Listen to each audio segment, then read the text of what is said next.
Hari ini saya akan membawa tema segala sesuatu itu ada waktunya Tuhan. Ya, kita ini sebagai seorang hamba nggak bisa ya mau paksa waktunya Tuhan. Tuhan cepat, saya sudah tidak tahan, saya sudah tidak kuat ya. Kita hari-hari ini percaya, walaupun di dalam satu titik di mana saudara rasanya sudah tidak berdaya, saudara rasanya melihat jalan tertutup tembok tebal, tapi tetap waktu Tuhan pasti yang terbaik. Ya, kalau kita paksakan waktu kita ini tidak jauh lebih pintar dari Tuhan. Ya, kita ini cuman manusia yang terbatas, debu lagi. Kadang-kadang kita ini, kalau saya dulu orang yang tipe orang suka maksa waktunya Tuhan. Setelah saya mengerti firman, saya bisa ketawa sendiri, saudara. Saya bilang ini, iya ya Tuhan, saya ini cuman debu, saya ini cuman terbatas. Lah kok saya ini merasa lebih pintar dari Tuhan? Saya dulu suka ngatur Tuhan.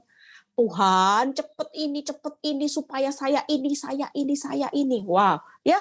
Tapi hari ini kita percaya bahwa Tuhan itu punya kekuatan, punya kemampuan, akal budi, semua yang dia punya itu semuanya tidak terbatas. Bahkan dia itu roh Allah sendiri. Artinya segala sesuatu, kalau kita ada dalam masa penantian, jangan putus asa. Karena apa? Karena segala sesuatunya sedang diproses Tuhan supaya saudara melihat segala sesuatu indah pada waktunya. Kalau saudara hari ini paksa waktunya Tuhan, saudara itu cuma lihat sebagian aja yang indah. Sebagiannya nanti tidak indah. Dan saudara akan kembali lagi mengalami proses yang membuat saudara akhirnya kecewa lagi sama Tuhan. Ya, yuk kita buka dulu di Mazmur 10. Saya akan khotbah dari Mazmur 10 ya, seorang pemazmur. Mazmur 10 ayat 1. Ya, kita baca terlebih dahulu. Mazmur 10 ayat 1. Mengapa engkau berdiri jauh-jauh ya Tuhan, ya, dan menyembunyikan dirimu dalam waktu-waktu kesesakan, ya. Kita semua hari-hari ini selalu ada banyak pertanyaan, question mark ya. Tuhan, mengapa? Mengapa kok Tuhan ini jauh? Tuhan, katanya engkau Tuhan yang baik. Kenapa hidupku kok rasanya hari ini engkau izinkan ngelewati masalah satu belum selesai, datang lagi kroninya, ya, lewati lagi. Dan saudara mungkin berkata gini, Tuhan ini kenapa ya?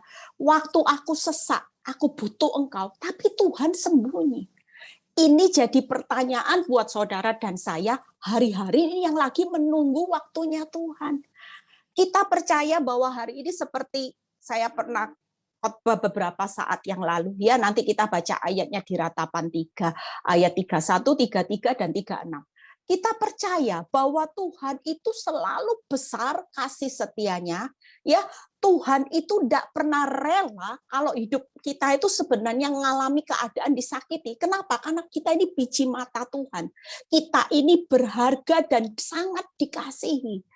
Dan yang ketiga, kenapa? Tuhan itu sebenarnya dia melihat kok apa yang tidak adil di dunia ini buat orang benar, hidup benar kok harus ngalami ditindas, ditipu. Sebenarnya Tuhan tahu enggak? Tapi kita percaya hari ini semua ini akan terjadi atas hidup saudara dan saya itu cuma sesaat. Karena semua ini nanti pasti akan mendatangkan kebaikan bagi orang-orang yang mengasihi Tuhan. Kalau kita mengasihi Tuhan, hari ini kita akan ngomong sama Tuhan, iya sudah Tuhan, aku rela kok Tuhan menantikan waktumu, karena waktumu ini adalah menggenapi kehendak, rencana, targetmu. Bukan kehendakku, bukan rencanaku, bukan targetku. Jujur, kalau saya berjuang dengan kehendak saya, rencana saya, target saya, tidak jadi hamba Tuhan hari ini. Saya jadi apa? Pelakor, saudara. Saya jadi apa? Saya mungkin sudah jadi menikah lagi, punya suami baru, semua yang baru dengan kehidupan rumah tangga yang baru. Tidak bertahan, saudara, sakit berdarah-darah. Saya dulu ingat omongannya Pak Yongki sama Bu Yongki. Waktu saya ke Amerika beberapa waktu yang lalu. Ya, itu saya ingat waktu itu saya masih prosesnya masih 2-3 tahun ya. Pak Yongki itu bilang gini, Bu Eli tenang aja, biasanya proses itu 5 tahun lewat seperti saya, nanti happy ending ya. Wah itu pada waktu saya hitungan yang ketiga saudara. Saya ingat terus, oh ya udah tenang. Tahun keempat, lihat belum pemulihan, saya ingat omongannya Pak Yongki, Bu Yongki. Eli biasanya rata-rata ya, biasanya. Makanya hari ini jangan hidup dengan asumsi biasanya ya. Kalau kita berkata biasanya, pengalaman setiap manusia itu tidak ada yang sama. Tuhan punya proyek buat Pak Yongki, buat saya, buat Bu Yongki, tidak sama. Jadi dari situ saya rekam, saya tunggu tahun keempat. Loh Tuhan kok tambah parah ya keadaan hidup saya bilang gini, saya tunggu, saya besarkan hati lagi, mendekati, saya hitung. Tahun kelima, tambah bonyok saya saudara. Lah mana ya indahnya Pak Yongki sama Bu Yongki pemulihan 5 tahun. Happy ending. Pak Yongki dipakai jadi hamba Tuhan, ya, dipakai dipromosikan di New York. Lah sementara saya ndak lihat hasil saudara. Bonyok tambah bonyok saudara ya, pengharapan itu semakin tidak terjadi saudara. Tapi kita percaya waktu Tuhan itu selalu terbaik. Untung saya tidak percaya sama omongannya Pak Yongki ya, saya tidak rekam terus. Kalau saya sudah itu, saya marah sama Tuhan, saya bilang gini, Tuhan kamu tidak adil. Pak Yongki, Bu Yongki sudah tarik kesimpulan biasanya 5 tahun. Saya 5 tahun. Boro-boro lihat keadaan tambah baik. Bonyok Tuhan, bonyok. Bukannya melihat suami tambah baik, tambah membuat saya hari ini lihat keadaan rumah tangga saya waktu tahun kelima hancur-hancuran saudara. Tapi justru ketika saya tahu kebenaran firman, saya sabar menanti waktunya Tuhan. Dan hari-hari ini, waktunya Tuhan yang membuat segala sesuatu indah pada waktunya digenapi. Ternyata Tuhan menjawab doa saya. Bukan hanya saya sekedar pemulihan seperti teletabis sama Pak Nyoto, ya kemana-mana honeymoon. Coba kalau cuman itu jadi target saya, tidak jadi hamba Tuhan. 5 tahun saya bersyukur Tuhan tidak jawab doa saya. Kalau saya 5 tahun dijawab doa saya, sudah teletabis sama Pak Nyoto, berpelukan terus, wah honeymoon. Begitu Pak Yongki bilang, Bu Eli pelayanan, sorry Pak, lagi ada di Eropa. Saya lagi menikmati masa-masa 5 tahun Pak, segala sesuatu indah pada waktunya. Pasti, siapa yang mau hidup victory? Mungkin victory sudah saya serahkan, pengerja A, B, C, sudah urus. Saya tak nikmati ya, upah saya 5 tahun, happy ending. Tapi Tuhan menjawab doa saya hari-hari ini. Bukan hanya target Tuhan, yaitu saya pulih dengan Pak Nyoto, bahagia rumah tangga saya. Tapi target Tuhan yang jauh lebih besar, mengirim Bu Eli dari Ibu Sosialita jadi hamba Tuhan. Satu persatu, Pak Nyoto mungkin kalau 5 tahun dipulihkan, dia tidak akan mengenal Yesus sebagai Tuhan dan Juru Selamat, cinta Tuhan tidak akan, saudara. Tapi hari-hari ini benih-benih itu, di mana Tuhan mulai tanamkan buat Pak Nyoto untuk mendukung pelayanan Victory. Dulu, boro-boro, kalau tahu saya pelayanan, saya diusir dari rumah. Dia bilang gini, jangan buat ibadah di rumahku. Kamu kalau mau buat ibadah, keluar dari rumah ini. Kamu pakai rumah orang lain, jangan rumahku dibuat ibadah. Ya. Tapi hari ini target Tuhan adalah saya, Pak Nyoto. Anak saya mungkin tahun kelima tidak akan sekolah Alkitab. Anak saya justru memutuskan sekolah Alkitab setelah dia lulus S1. Mungkin tidak ada perubahan apa-apa dalam hidup saya. Cuman target saya supaya saya berpelukan lagi. Betapa konyolnya saya kalau waktu itu saya marah sama Tuhan hanya karena target saya yang tidak berhasil. Saya begitu konyol dan bodohnya saya sebagai orang benar. Makanya hari ini yuk kita sebagai anak Tuhan, kita jangan mau hari ini diintimidasi sama iblis, ya, seolah-olah Tuhan jauh, Tuhan sembunyi, Tuhan cuek, Tuhan itu tidak adil. Senyatanya dia tetap Tuhan yang terbaik dan Dia Tuhan yang seadil-adilnya dalam hidup saudara dan saya. Amin, saudara. Ya, nanti kalau ada waktu, saudara baca di Ratapan 3. Yuk kita baca sekilas aja. Saya baca dari mana ini dilakukan oleh pemazmur, ya. Ratapan 31 ayat 33 dulu, ya. Karena tidak untuk selama-lamanya Tuhan itu mengucilkan saudara dan saya, ya. Karena walau Ia mendatangkan susah, Ia juga akan menyayangi menurut apa, saudara? Itu tadi, Tuhan itu kalau saudara berkata hari ini Tuhan jauh, Tuhan sembunyi, tapi yang pasti Tuhan itu tidak pernah sembunyi atas kebesaran kasih setianya. Karena tidak dengan rela hati Ia menindas dan merisaukan anak manusia. Semua kepanikan yang terjadi di dunia sebenarnya Tuhan rela enggak sih buat masa-masa sulit buat orang benar. Sepertinya Tuhan rela enggak sih pandemi ini kok diizinkan berlanjut dengan variannya. Senyatanya Tuhan enggak rela hati, saudara.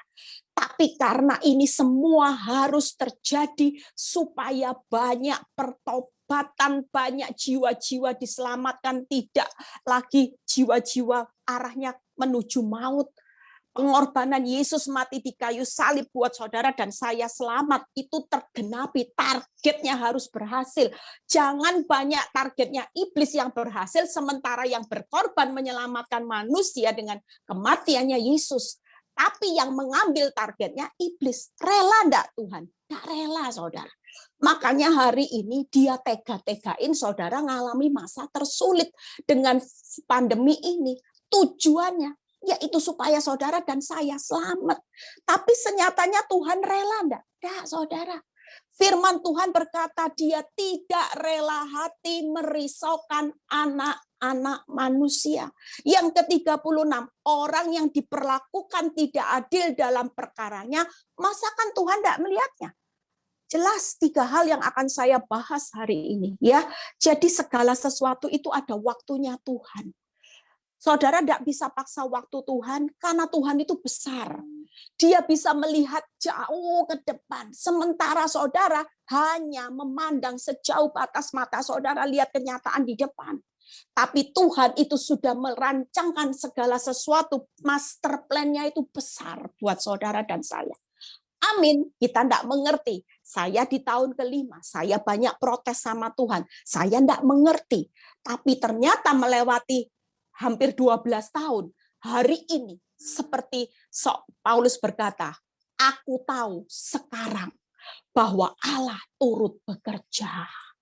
Aku tahu seperti seorang Ayub berkata, Tuhan itu tahu jalan hidupku. Seandainya Ia menguji aku supaya timbul seperti emas.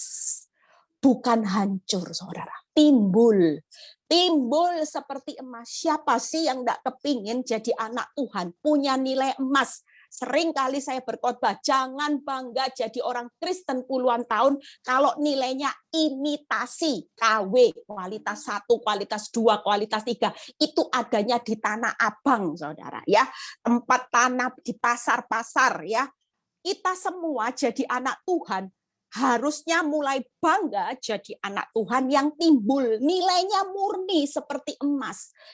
Orang kalau zona nyaman tidak bisa kelihatan seperti emas. Semuanya seperti malaikat, saudara. Ya, semuanya seolah-olah baik-baik saja. Haleluya, puji Tuhan. Iya, diberkati, kantong tebel, suami cinta, sehat, semuanya nyaman. Mau pergi ke Amerika, pergi, mau kemana, semua bisa.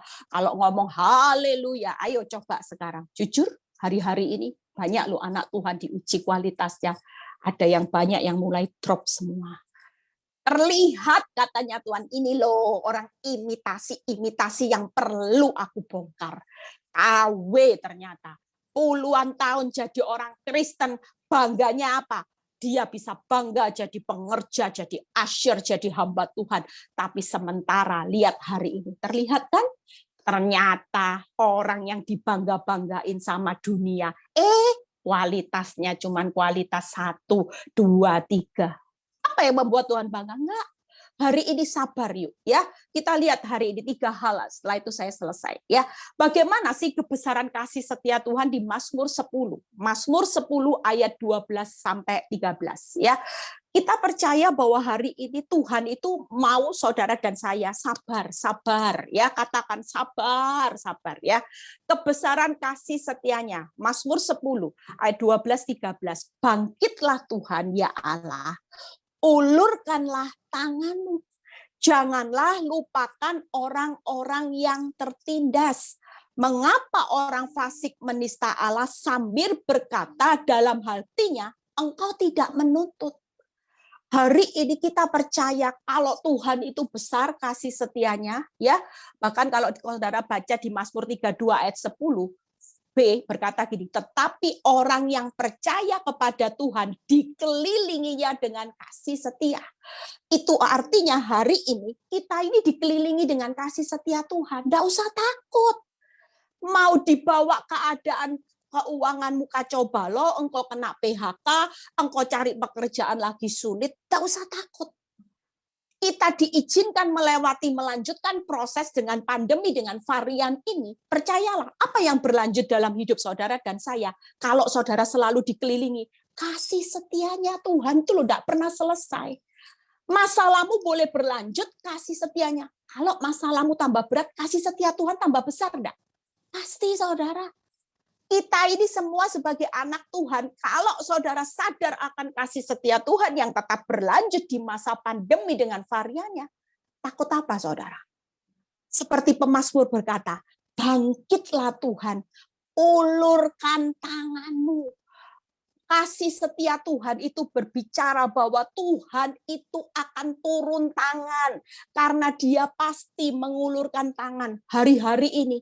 Waktu saudara merasa keadaanmu tertindas, waktu keadaanmu seperti masa pandemi ini. Makanya saya ngajarin apa? Banyak angkat tangan. Sudah Tuhan, keuanganku, angkat tangan. Saya dulu kalau dihadapkan suami saya, ya dari orang yang banyak ngasih informasi, suamimu aku ketemu foto, tadi aku foto suamimu makan berdua, berpelukan. Panas enggak? Hati panas enggak? Tapi saya bisa ngapa-ngapain enggak? Lah sama Tuhan enggak boleh balas apa-apa. Tuhan itu cuman ajari saya, suruh balas suami saya seburuk apapun perbuatannya. Cuman boleh berdoa, cuman boleh baik, tebar pesona, senyum, sama mengasihi. Enggak boleh balas di luar 3 ini. Walaupun kelihatan suami saya makin menjadi-jadi, apa yang saya lakukan? Ya angkat tangan terus. Angkat tangan Tuhan. Angkat tangan buat suami saya Tuhan. Ketika saya angkat tangan, Tuhan turun tangan enggak? Tuhan pasti mengulurkan tangan, saudara. Karena Dia punya kasih setia yang besar. Yang kedua apa? Tuhan itu enggak pernah melupakan. Jangan gampang diintimidasi iblis berkata, lihat ya, kamu sudah berdoa. Katanya bisu, tuli, enggak boleh bales yang jahat. Mana? Dan orang berkata, Tuhan tuh memang melupakan hidupmu, enggak adil.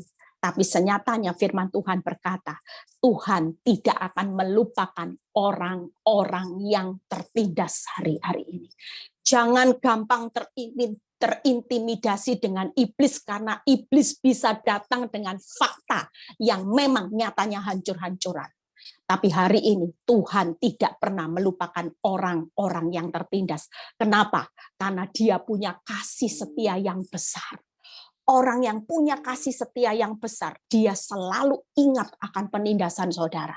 Yang ketiga, ya, sambil berkata dalam hatinya, engkau tidak menuntut. Senyatanya Tuhan itu Tuhan yang adil. Dia pasti menuntut keadilan. Apa yang saudara tabur sebagai orang benar, saudara akan tuai.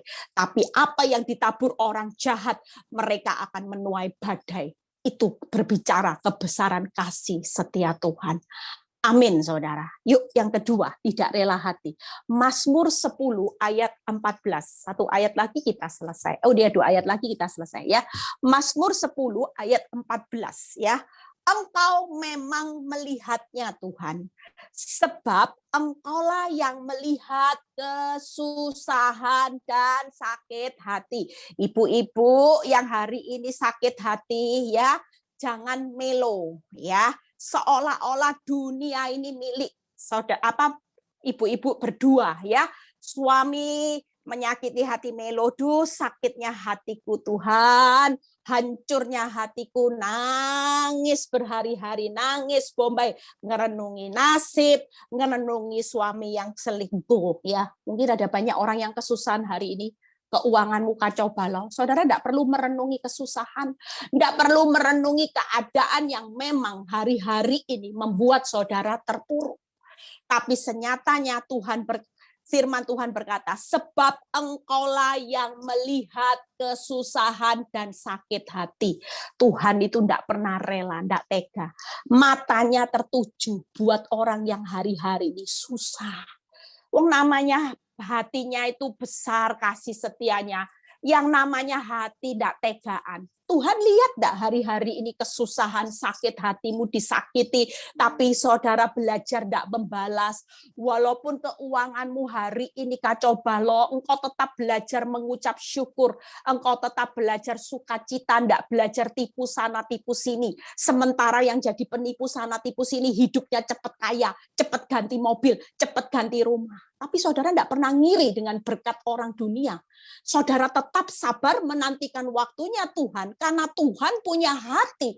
Dia melihat. Yang kedua, supaya ini yang luar biasa. Apakah Tuhan cuma lihat, oh ya kamu jadi orang benar. Lihat ya kata-katanya. Supaya engkau mengambil saudara, diambil ke dalam tanganmu sendiri. Kepadamulah orang lemah menyerahkan diri. Keren ya saudara. Tuhan itu tidak hanya tengok-tengok di surga lihat, oh iya anakku disakiti, oh iya anakku kamu lagi pilot, kamu lagi cari pekerjaan susah. Enggak loh. Firman Tuhan berkata, setelah dia lihat, dia akan mengambil bebanmu. Hari ini kesakitan, rasa susahmu, dia ambil di dalam tangannya sendiri, tangannya saudara. Hari ini, pagi ini, malam ini di New York, kita percaya bahwa Tuhan sedang ambil alih rasa sakitmu.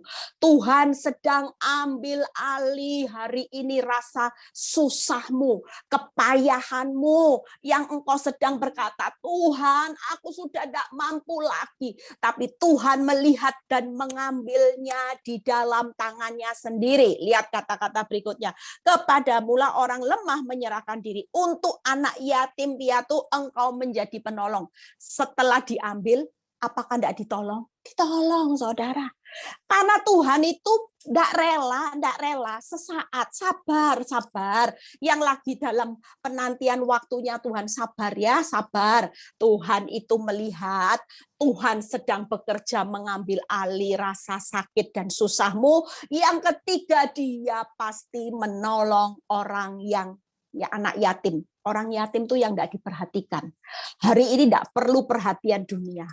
Dunia boleh berkata, kasihan deh lu. Orang banyak meninggalkan saudara waktu saudara bangkrut. Saudara hanya butuh satu, yaitu Yesus sebagai juru penolong untuk memulihkan segala sesuatu indah pada waktunya. Amin, saudara. Yuk yang terakhir ya. Dari keadilan. Buka Mazmur 10 ayat 15 sampai 17. Mazmur 10 ayat 15 dan 17. Patahkanlah lengan orang fasik dan orang jahat. Tuntutlah kefasikannya sampai engkau tidak menemuinya lagi. Keinginan orang yang tertindas telah kau dengarkan ya Tuhan. Engkau menguatkan hati mereka, engkau memasang telingamu. Keadilan Tuhan sedang terjadi. Jangan jemu-jemu jadi orang benar yang selalu menabur benih kebenaran. Walaupun sampai hari ini engkau jadi orang benar, hidupmu belum terlihat hasilnya maksimal. Tidak jadi masalah, karena Tuhan akan datang dengan keadilan. Jangan pernah bangga jadi orang yang hari ini kelihatannya hidupnya menyimpang ke kanan ke kiri, kompromi dosa, enak. Jadi pelakor, enak Bu Eli. Jadi istri yang setia, keset Bu Eli. Pelakor disayang-sayang, dipanggil honey ya. Sementara jadi istri yang jadi keset, salah dikit, matamu di mana ya? Bodoh, memang istri tolol. Nah ya, kita semua hari-hari ini lagi ngalami keadaan tidak enak, saudara. Karena namanya ujian. Namanya proses dimurnikan dalam dapur api itu sakit, panas, bonyok, saudara. Tapi Tuhan mau kita semua bertahan. Tunggu waktunya Tuhan. Keadilannya sedang datang. Dia akan mematahkan lengan orang fasik dan jahat. Justru saudara dan saya hari ini sedang dipulihkan, perjalanan dipulihkan. Orang yang jahat sedang dalam perjalanan dipatahkan. Amin, saudara. Yang kedua, Tuhan itu sebagai hakim.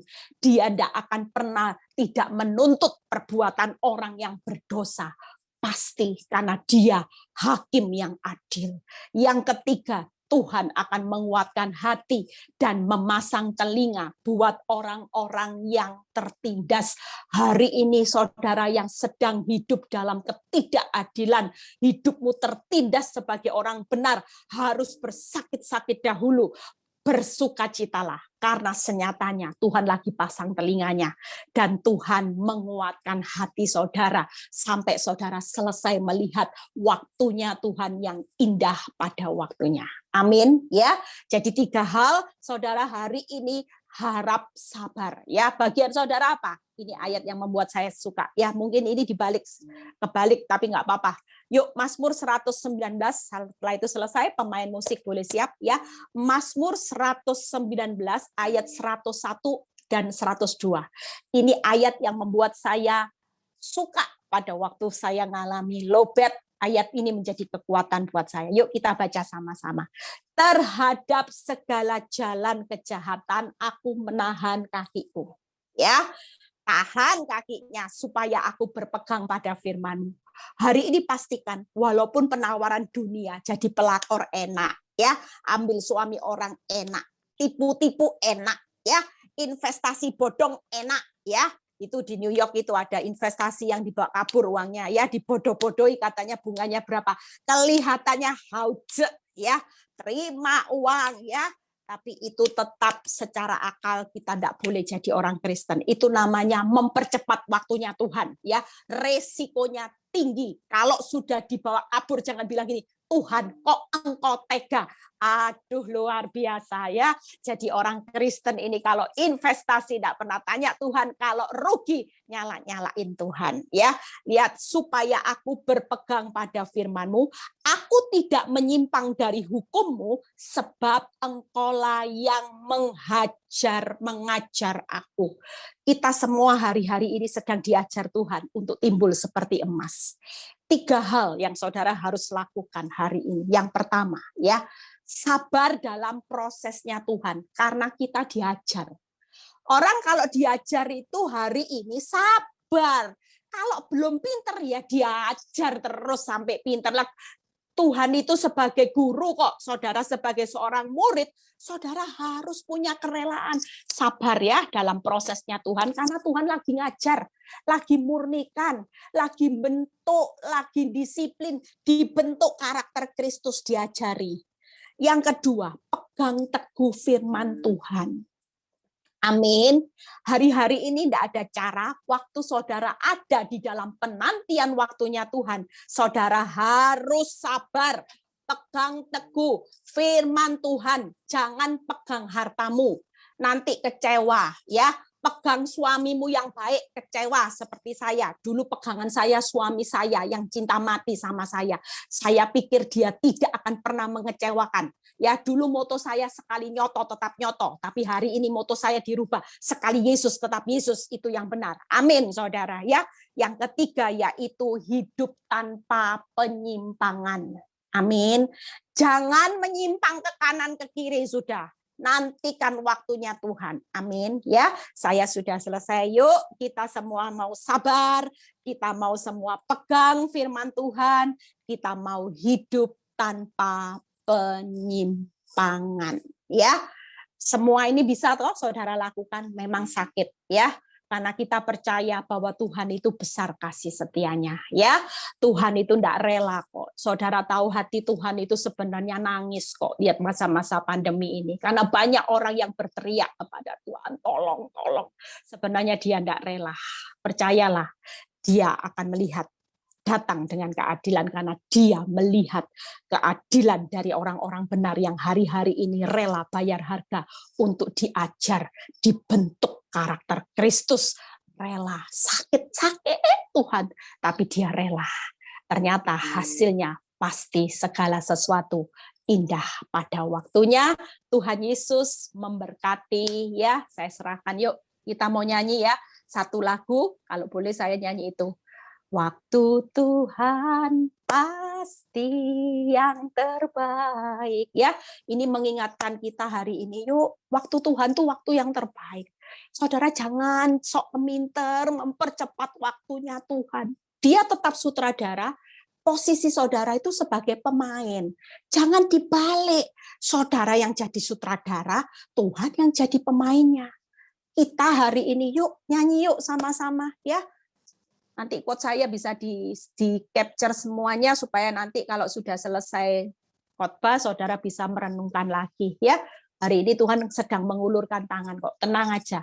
Tuhan lihat, Tuhan ambil, Tuhan tolong ya.